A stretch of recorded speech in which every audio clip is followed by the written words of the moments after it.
Hi friends, అందరికీ నమస్తే. ఈరోజు ఈవినింగ్ స్నాక్స్ కోసం అయితే శనగలతో గుగ్గిలు చేస్తున్నానండి.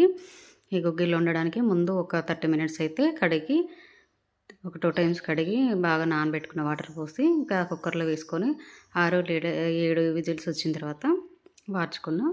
ఇప్పుడైతే ప్యాన్ పెట్టుకొని ఆయిల్ వేసుకొని కొద్దిగా జీరా, పోపు గింజలు ఇవన్నీ వేసుకొని 4 పచ్చిమిర్చి, ఉల్లిపాయలు అయితే ఎక్కువగా వేస్తే ఇష్టం మా పిల్లలకు, అందుకే ఎక్కువగా వేసుకున్నా. కొద్దిగా కరివేపాకు వేసుకొని కొద్దిగా పసుపు కూడా వేసుకొని కలుపుకోవాలి. వెల్లుల్లి అయితే లేవని చెప్పి నేను వేయలేదు.